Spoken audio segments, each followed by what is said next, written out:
Several years ago, City News first told you about a controversial publication called Your Ward News. It began appearing in East End mailboxes and then it spread across the city. It took aim at women, minorities, immigration and more. Today, editor James Sears was sentenced to 1 year in jail and led away in handcuffs. It means that no more will people like James Sears and be allowed to promote hatred against women without there being consequences. The afternoon began with Sears presenting his argument to have the trial reopened, claiming his previous lawyer threw the case. Sears used a bizarre military analogy where he claimed his lawyer led him over a ridge to be executed by a firing squad, with Sears claiming that his defense refused to bring certain expert witnesses to the stand.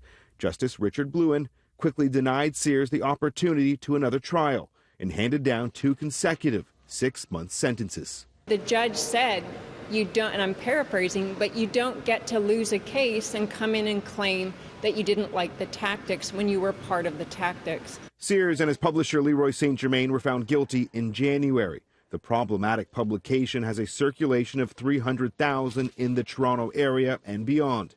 City News has been following James Sears for years. This is what he had to say to us in April of 2016. You've also been branded a neo-Nazi. Okay, well, are you a neo-Nazi? Well, just because are you a neo-Nazi? Well, what does that mean, a neo-Nazi? Before being led away by court officers, Sears gave his personal items to his wife while making a point to those listening in the courtroom that he was holding on to his crucifix. Sears claims that his publication includes both satire and factual stories and therefore should not be considered hate speech. It's an argument that was trumpeted by his supporters today, including Paul Frum, who's called himself a white nationalist but is widely regarded by many as a white supremacist. This was satire. That judge and the Crown don't know a thing about satire, and that's one of the reasons that the defense was absolutely incompetent. He wrote in his publication, it's not rape without bleeding, it's not rape without bruising. You find that satirical. That's a quotation taken out of context. In the context, it was satirical. In his ruling, Justice Blouin told the court that he felt Sears should serve no less than 18 months in jail, but the procedural maximum sentence he could hand down was 1 year.